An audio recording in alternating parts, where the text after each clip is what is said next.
Flavius Josephus, the first-century Jewish historian, tells us, "There are still the remainders of that divine fire, and the traces of the 5 cities are still to be seen."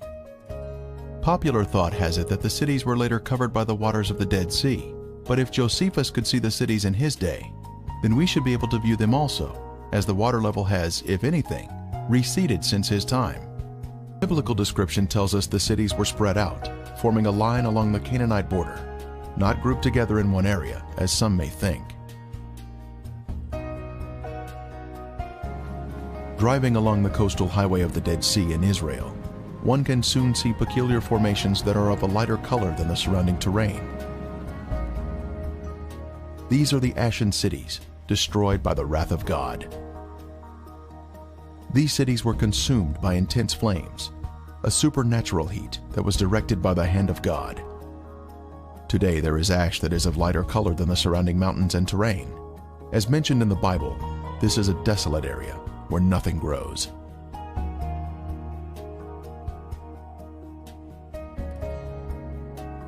Inspecting the formations closely, one can see structures containing man-made elements, such as 90-degree angles. Even though the buildings were consumed by the fire, the remaining ash in these cities is comprised of a heavier material, due to the inclusion of brimstone or sulfur, and still retains some of the original shapes of man-made structures.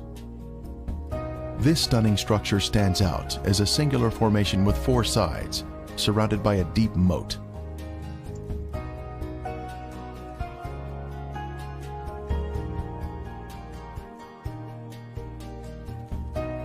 We move in closer to inspect the unusual features evident on the side of the formation.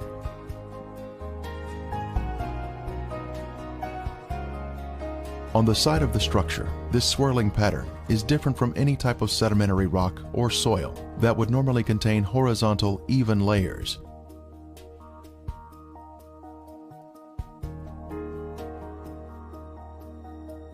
These swirling designs were also seen in other ashen formations in the cities.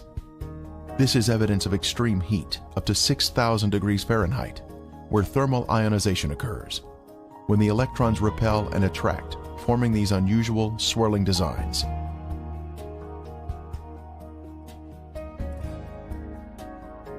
In Lot's day, this area was a swirling cauldron of death and destruction, rained down from the Lord in heaven.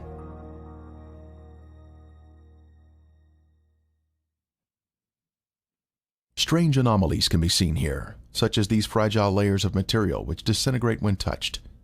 The limestone buildings in the cities of Sodom and Gomorrah were totally transformed into ash by the consuming fire of the Lord. Evidence of this destruction is revealed in the white gypsum anomalies in the area, including unusual shapes of chalk-like material, which is not found in other parts of the country.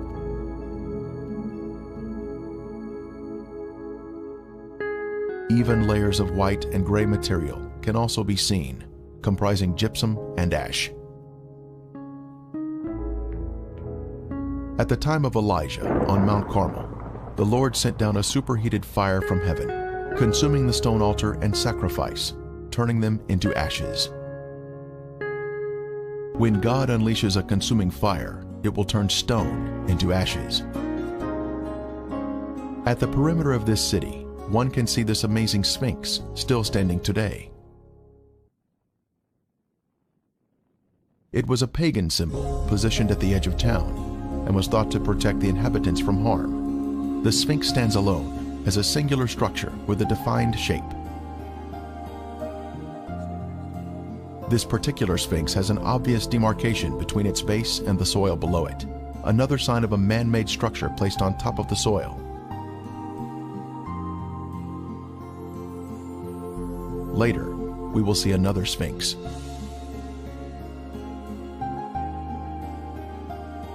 From a higher level, a large section of gypsum has fallen down here. It clearly exhibits the alternating layers of white ash that is calcium sulfate, gray ash that is calcium carbonate.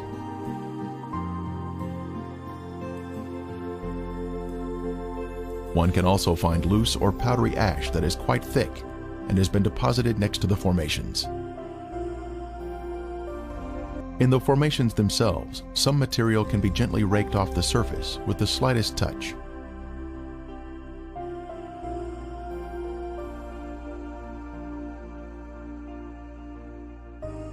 Looking down the city streets, one can notice man-made shapes which are not found in nature.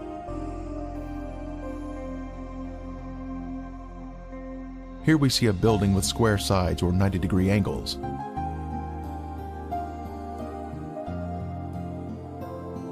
From the opposite side, we can see the same symmetrical structure and man-made angles.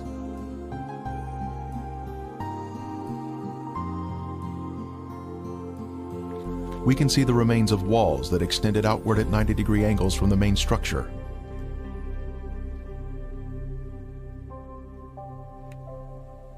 Once again, further evidence of man-made construction. Here we can see square windows that are visible in the walls of the structures, which give us a view of the past. Scanning the city for signs of prior habitation, we can see in the foreground a tower of cylindrical design, positioned at the edge of the city. The remains have suffered greatly during 3,500 years of wind and rain erosion. Even still, there is the appearance here of streets and man-made structures.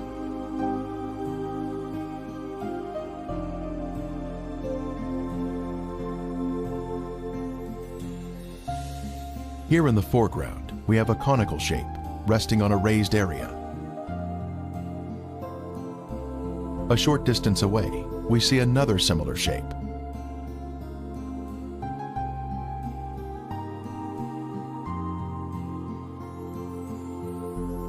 As we pan across the city, we can see in the distance an arched doorway that exhibits a symmetrical shape even to this day. In this case, we have a large hardened clump of material that we broke open, revealing layers of previously heated material, including gypsum crystals created by the combination of limestone and sulfur. From the intense heat, various objects were melted in the cities. Here we have some material that was boiling on top, while the remainder of the substance pooled at the bottom, creating a solid base. A very unusual find here, but just another strange anomaly not found in other areas of the country.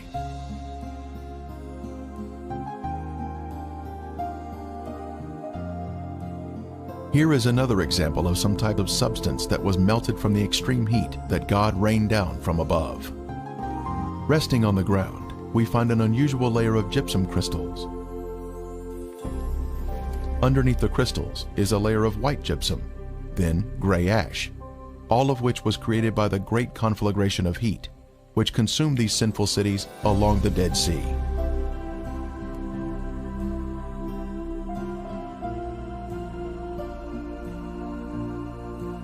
Once again, we find more gypsum, this time in a circular formation of crystals, all radiating outward.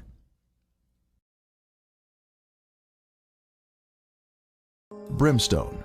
Our first sample was found here, having been washed down from a higher location. This is the heavenly marker left behind, which proves the sites to be the real Sodom and Gomorrah. Down at Sodom and Gomorrah still. Right in front of you see some unusual looking spots on this. Shall we say, layer of ash. It's not stone, it's ash. Now we'll move in for a close-up of this. And you can see that they're kind of circular shaped places. Now what we have found, and we'll move in a little closer here, is that inside each of these is sulfur. That is in most of them. Now the ones that do not have sulfur in them, and this one we just took a bunch of sulfur out and put it in our specimen bag. But the ones that don't have sulfur have a very black center where they have, where it's been very hot. So now we'll move in on this one where there is some sulfur still present, and back off just enough so you can see what we're up to here, and we'll go collect that sample in a bag.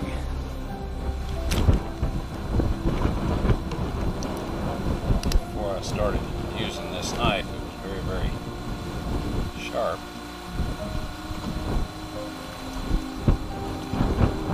Okay, here this is, and we have collected some more, and it smells and tastes like sulfur. Now the Bible tells us that it rained fire and brimstone upon the cities of Sodom and Gomorrah. Now what you see in front of you here is the results of large and small, well, varying sized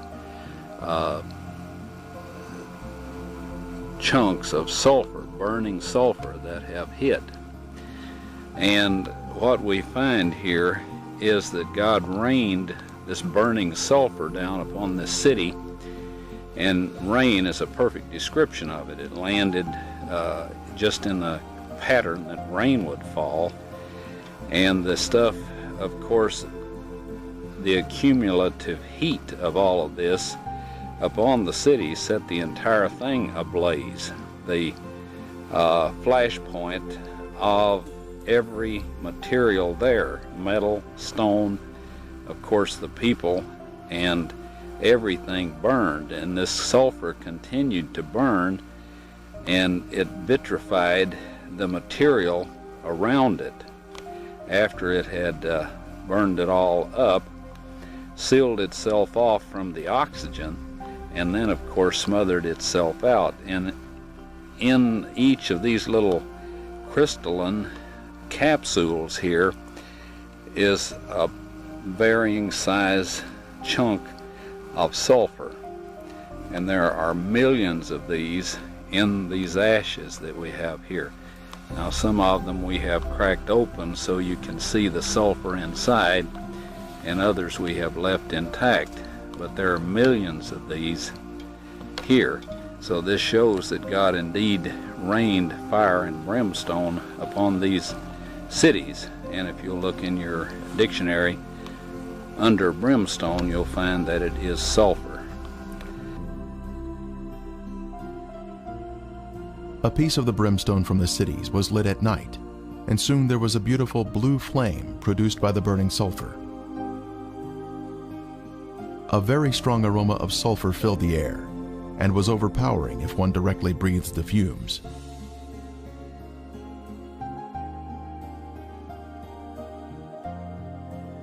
Exploring the cities further, more brimstone was found of various shapes and sizes.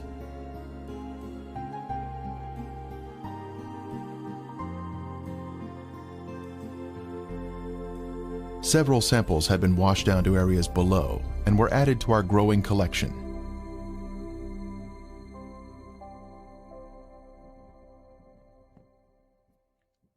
This brimstone is made of monoclinic, white sulfur that has been burned or cooked at a high temperature.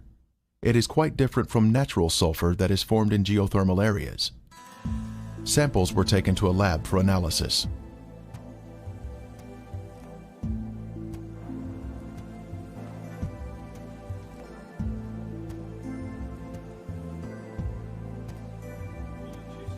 Next, the samples were dried and placed in a rock crusher. Then they were pressed onto a disc. Then they were loaded into a machine for the semi-quantitative X-ray analysis. Each sample was individually transported into the testing chamber for analysis. The results proved to be quite amazing.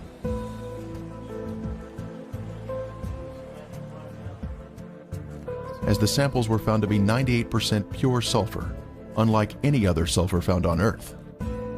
This pure, cooked sulfur is the heavenly marker that was left behind to show the world that the Lord, without a doubt, destroyed these sinful cities at His command. Critics have said that the sulfur is from volcanic activity, but that type of rhombic sulfur is only 40% sulfur and is of a crystalline form, unlike the white, compacted monoclinic form that is found in the ashen cities today. Here is a round piece of brimstone embedded in a section of ash.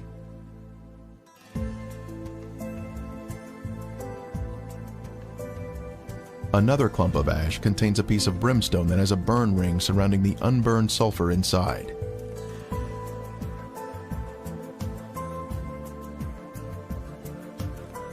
This mound of material has a lid that easily comes off, revealing the round nugget of brimstone inside.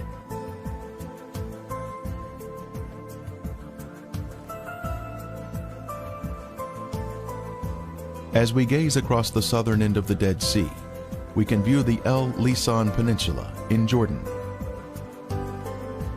Apparently the city of Gomorrah extended over to this peninsula in the days of Lot. One can find the same white formations in this area. Ashen formations are seen, including walls extending out at 90-degree angles. We can also see clumps of gypsum scattered on the ground, like this one here. Brimstone is also found in this area. Incredibly, a Byzantine-era church was constructed here, as noted on this sign, built here because the area was known for its biblical significance.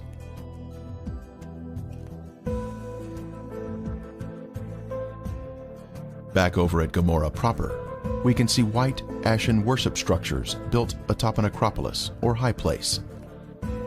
Both a sphinx and ziggurat are seen here, side by side, much like what we see in Egypt at Giza, with the Sphinx and the pyramids built in close proximity to each other.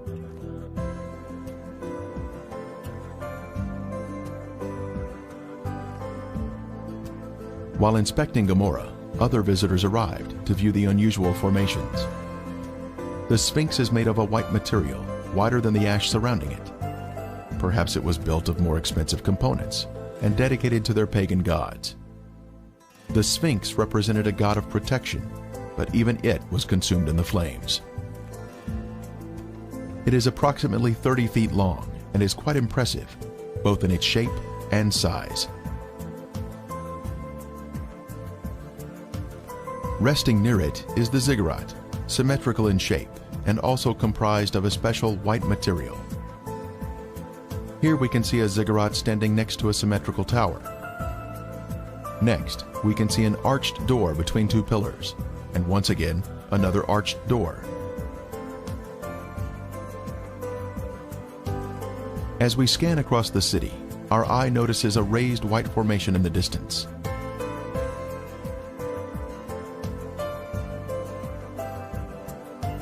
As we near the formation, we can see it is in the shape of a ziggurat. It turns out there are actually two ziggurats on this raised acropolis.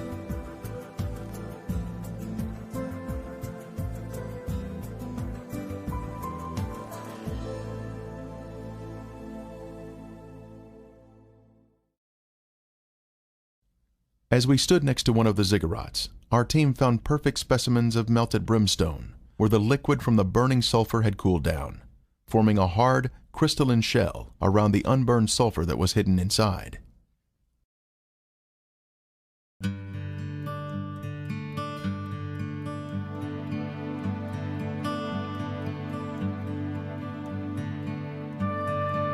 On the outside of the ziggurat, we spotted a piece of brimstone fused into the side of the formation.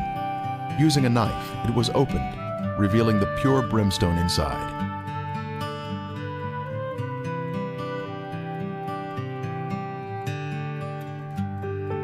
Resting on a ledge of the ziggurat, we see another sample of brimstone that was opened with a knife, once again revealing the pure sulfur inside.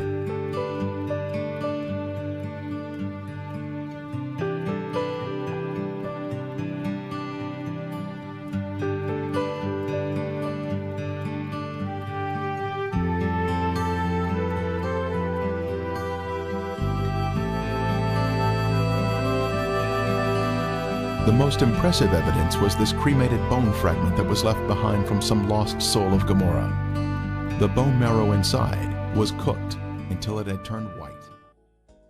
And there came two angels to Sodom at even, and Lot sat in the gate of Sodom. And Lot, seeing them, rose up to meet them, and he bowed himself with his face toward the ground. And he said, Behold now, my lords, turn in, I pray you, into your servant's house, and tarry all night, and wash your feet, and ye shall rise up early and go on your way. And they said, Nay, but we will abide in the streets all night. And he pressed upon them greatly. And they turned in unto him, and entered into his house, and he made them a feast, and did bake unleavened bread, and they did eat. But before they lay down, the men of the city, even the men of Sodom, compassed the house round, both old and young, all the people from every quarter. And they called unto Lot, and said unto him, Where are the men which came into thee this night? Bring them out unto us, that we may know them. And Lot went out at the door unto them, and shut the door after him, and said, I pray you, brethren, do not so wickedly. And they said, Stand back. And they said, This one came in to visit, and must he always judge? Now we will do evil to you rather than to them. And they pressed on the man, upon Lot violently, and drew near to break the door. But the men put forth their hand, and pulled Lot into the house to them, and shut the door. And they smote the men that were at the door of the house with blindness, both small and great, so that they wearied themselves to find the door. And the men said unto Lot, Hast thou here any besides sons-in-law, and thy sons, and thy daughters, whosoever thou hast in the city, bring them out of this place. For we will destroy this place, because the cry of them is waxen great before the face of the Lord. And the Lord hath sent us to destroy it.